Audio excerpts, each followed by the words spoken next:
Super Mario Bros., a timeless game that spawned a revolutionary franchise that still remains popular, even in the present day.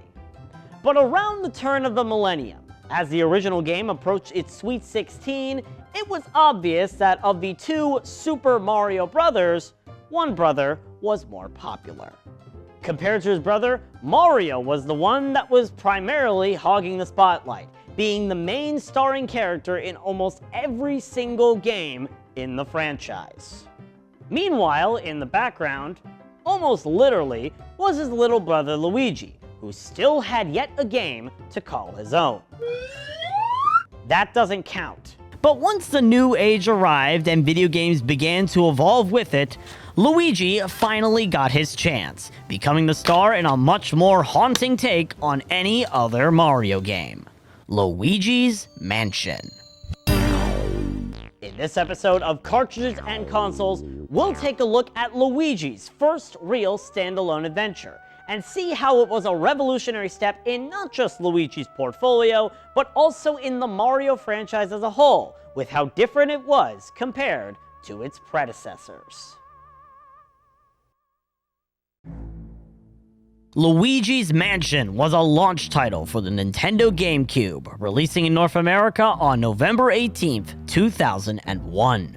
The story of the game is simple. Luigi won a free mansion in a contest he seemingly never entered, which for people living in Massachusetts is like winning the lottery. Let's go! However, upon arriving at the mansion to meet with his brother, he finds out it's more of a fixer-upper, and that the previous residents haven't left yet. He also meets up with a retired Ghostbuster by the name of Professor Elvin E. Gadd, who explains that the mansion had just appeared recently and had been infested with ghosts that he studies. After receiving his modified vacuum cleaner known as the Poltergust 3000, it's up to you and Luigi to clean out the mansion of all its ghostly residents, collect as much cash as you can, and find your brother before the sun rises once again. Now, by far the biggest positive of Luigi's Mansion is the wholly unique experience it provides. Before 2001, whenever someone thought of a Mario game, the immediate thing that popped into their head was a platformer game with a more happy-go-lucky style, having brighter colors and uplifting music. Well, throw all of those tropes in the garbage, because Luigi's Mansion is not that.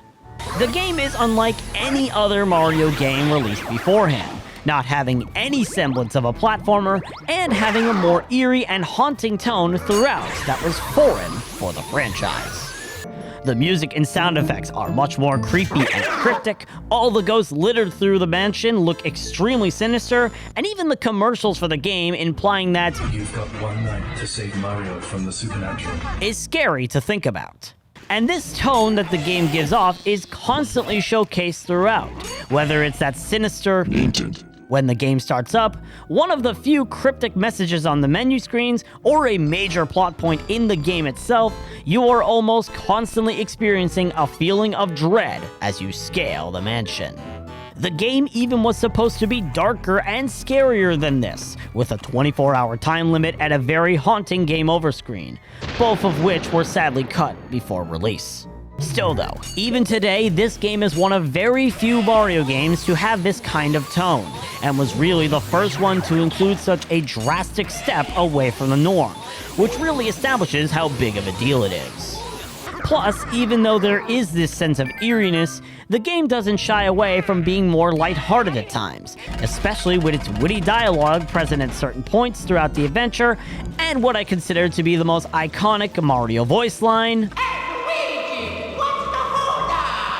all of which can help break up most of the drab parts. The game also has a dynamic sense of challenge and a varying level of completion status that will leave anyone grinding the game for hours to achieve everything there is to do. Throughout the mansion, you'll find cash littered everywhere, whether in the form of golden coins laying around, gemstones received from chests, or pearls dropped by ghosts. All of this cash gets tallied up after you've beaten a boss, and depending on how much money you've earned by the end of the game, you'll get a different rank and a different mansion. And don't assume it's as easy as it sounds, as some of the methods to getting the most money possible take knowing every in and out of this haunted mansion. From every chest, to every secret collectible, to every nook and cranny where money could be hiding. Thankfully, if you are unable to get all of a treasure and the best rank on your first time around, there is a new game plus option called the Hidden Mansion that is slightly more challenging, yet will give you more money and rewards if you're able to complete it, which is just another way this game is considered heavily replayable. On top of this, there's an extra completion statistic in the form of an individual ranking system for the majority of the ghosts you collect. Over 20 of the ghosts hidden within the mansion are classified as a portrait ghost, meaning they were one of Professor Egad's prized possessions that hung in his gallery you visit at the beginning of the game. Depending on how well you do in capturing these portrait ghosts, you can earn a different color picture frame, either bronze, silver, or gold for that ghost, all of which offer a different design for the portrait ghost in question. Add on the completionist factor of collecting all 50 boos scattered throughout every section of the mansion, and you have on your plate a game with so many different factors for completion status that will either drive a completionist mad or provide a lot of content for anyone who wants to play. Now, if this sounds like too much for someone, however, the game thankfully isn't that long, averaging around 7 hours to beat without trying to get every single collectible. However, the game isn't without its flaws, with one of the problems revolving around the controls.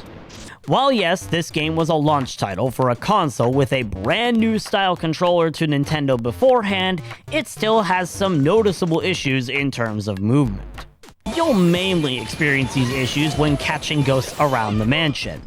The game tells you that when catching a ghost, moving the control stick in the opposite direction they're moving will make it easier to catch them. Which is true, but only to an extent, as it doesn't seem to work all of the time. These clunky controls also rear their ugly head when it comes to the Game Boy Horror, your pocket companion for navigating this mansion, which for some awkward reason controls like a tank when you go into first-person mode to try and scan something. Also, this may have just been an issue I had, but EGAD tells you to use the scan function on the Game Boy Horror to try and find out the optimal way to catch certain portrait ghosts, which either is impossible to do without missing 100 times, or gives you no helpful information on how to catch the ghost in question. Lastly, there is one part of the game that can come off as annoying for most players, and that is collecting and capturing the boos throughout the mansion. In order to successfully capture a boo, you have to try and suck it up before it leaves the room you're in. A task that is much harder than it sounds, as in most instances, the boo will go through the wall and enter into a different room. This wouldn't be a massive deal breaker if there wasn't the possibility the boo could go into a room that is either a long walk away, or worse, is one you cannot even enter yet. This small yet sizable problem makes it much more of a hassle trying to collect all of the boos in the game, and puts a massive damper on what could have realistically been considered a very neat feature. Overall though, Luigi's Mansion is a stellar entry in the Mario franchise that not only gave Luigi the much needed spotlight, but also stood out from every other entry that released beforehand. With the lack of platformer elements and a much more eerie tone throughout, it doesn't feel like a traditional Mario game, which allows players that are familiar with the franchise to experience something entirely different. Plus, the game, for being as short as it is, has a substantial amount of content that will get anyone hooked, especially those who are trying to earn the elusive completion status. While there are some minor snags and annoyances, it still is a game that anyone should try out, whether you're a diehard Nintendo fan or someone wanting to get into the Mario franchise, but is looking for something a little bit different. Luigi's Mansion on the Nintendo GameCube gets my Luigi patented rating of 9 cartridges out of 10.